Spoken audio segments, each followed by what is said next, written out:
وأنزله المقعد المقرب عندك يوم القيامة. نحمده ونصلي على رسوله الكريم.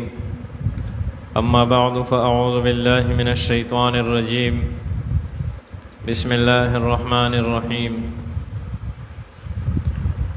باب فضل من يعول يتيما بين أبويه. د یتیم د حقوقو په باره کې خبره شروع دا بل باب منعقد کوي امام بخاری رحمت الله علیه. د باب نوم دی باب فضل من يعول یتیما بین ابويه. باب دی په بیان د فضیلت د هغه چا چې پرورش د داسې یتیم کوي چې هغه د مور او پلار نه یتیم پاتې شوی او څوک د هغه د پرورش ذمہ داری واخلي. نو د داسې کس د فضیلت په باره کې دغه باب په دې کې مختلف احادیث مبارکه راوړي. لومړنی حدیث مبارک د حضرت ام سعید بنت مره رضی الله عنها نه روایت ده. عن ام سعید بنت مره الفهري عن ابيها رضی الله عنها عن النبي صلى الله عليه وآله وسلم قال چې د دوړو جهانو سردار محبوب رسول الله مبارک صلی الله علیه و آله وسلم او فرمایل د یتیم د پرورش کوونکي د فضیلت باره کې او فرمایل چې انا وکافل الیتیم فی الجنة کهاتین. انا وکافل الیتیم فی الجنة کهاتین. زه نبی علیہ السلام فرمایي چې زه او د یتیم پرورش کوونکي دا په جنت کې داسې یو ځای وي لکه څنګه چې دوه ګوتې زما یو ځای دي. او که هذه من هذه دا دراوي شک دی. شک سفیان فی الوسطى والتي تلی الابهام. او د دې الفاظ مبارک دراوي شک دی چې نبی علیہ الصلوۃ والسلام نه څنګه اورېدلی دي او مفهوم دار چې نبی علیہ الصلوۃ والسلام دوه ګوتې اوچتې کې چې دې منځۍ ګوتې ته وسطا وایي او دا بله چې ته سبابه وایي مسبحه ورته هم وایي. دا دوه ګوتې پیغمبر علیه السلام داسې اوچتې کې چې څنګه چې دا دوه ګوتې د یو بل سره یو ځای دي داسې به زه او یتیم په جنت کې دواړه یو ځای یو. دغه رنګې بل حدیث مبارک د یتیم سره د حسن سلوک په باره کې او د یتیم د خیال په باره کې خیال ساتلو په باره کې هغه ذکر کوي. حدثنا عمرو بن محمد قال حدثنا هشيم قال أخبرنا منصور عن الحسن أن يتيما كان يحضر طعام ابن عمر رضي الله عنهما. ده حضرت عبد الله ابن عمر رضي الله عنه چې د حضرت عمر رضی الله عنه زویو او پلار او زید دواړه د نبی علیہ السلام صحابیانو.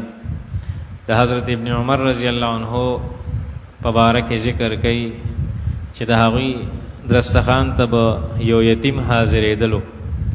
فدعا بطعام ذات یوم فطلب یتیمه فلم یجده. یو ځل د طعام او د خوراک وخت شو دغه یتیم تلاش کو طلب کو لیکن وی نه موندو. دغه یتیم ورته میلاو نشو د خوراک په ټیم کې. فجاء بعد ما فرغ ابن عمر. هر کله چې ابن عمر رضی الله عنه د روټۍ خوړلو نه فارغ شنو د هغې نه پس دغه یتیم راغلو. فدعا له ابن عمر بطعام فلم يكن عندهم. ابن عمر رضی الله عنه د ده دپاره طعام دا راوړلو حکم وکړو. طعام تلاش کو په کور کې لیکن طعام او خوراک ختم نو.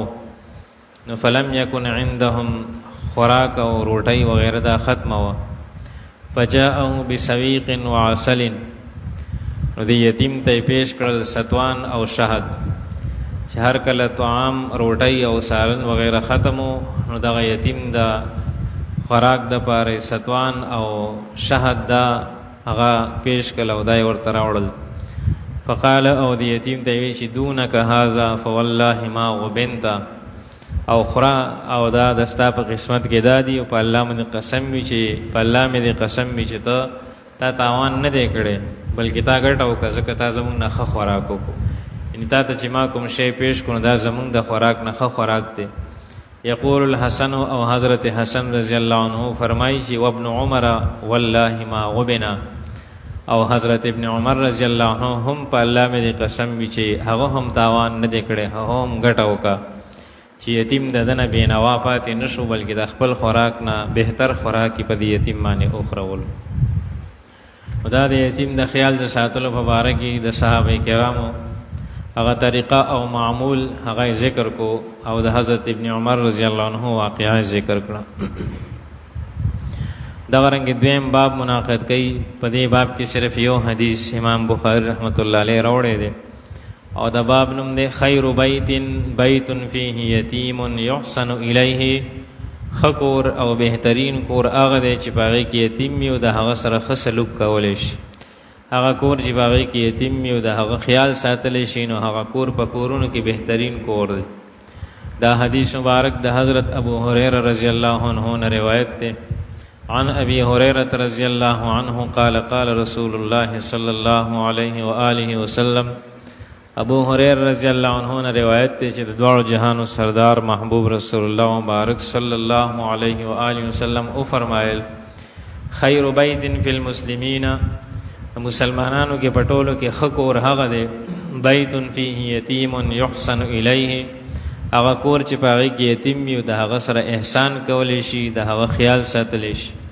وشر بیت فی المسلمین وشر بیت فی المسلمین بیت فیه یتیم یساء الیه، او په کورونو کې ناکاره کور د مسلمانانو، او مسلمانانو کې پټولو کې ناکاره کور او پټولو کې نحوست والا کور او بدترین کور هغه دی بیت فیه یتیم یساء الیه، هغه کور چې پاغي کې یتیم وي چې د هغه سره بد سلوکی کولی شي، چې د یتیم سره پاغي کې ظلم کولی شي، خیال نه ساتلی شي، نو هغه کور د مسلمانانو په کورونو کې ټولو کې بدترین کور دی. او بیا نبی علیہ السلام او فرمایل چې انا وکافل الیتیم فی الجنة کهاتین یشیر باصبعیه. او بیا پیغمبر علیه السلام دغه الفاظونه پس چې بهترین کور کم دی او بدترین کور کم دی، د دې الفاظونه پس او فرمایل چې زه او د یتیم پرورش کوونکې دا په جنت کې دا سیو لکه دا دوه ګوتې یشیر باصبعیه. او نبی علیہ السلام خپل دواړو ګوتو مبارکو ته اشاره او فرمایله څنګه چې زما دا دوه ګوتې یو ځای دي دغه رنګ به زه او د یتیم پرورش کوونکې په جنت کې یو ځای یو. نو د یتیم خیال ساتل دا ضروری دی، او د یتیم سره ظلم کول دا په دې باندې انسان ډیر د بې برکتۍ او د بدبختۍ باعث ګرځېږي دا خبره. او د یتیم مال په باره کې الله تعالی قرآن پاک کې فرمایي چې الذين يأكلون اليتامى يأكلون أموال اليتامى إنما يأكلون في بطونهم نار. الفاظ راغلي إن الذين يأكلون أموال اليتامى ظلما إنما يأكلون في بطونهم نار.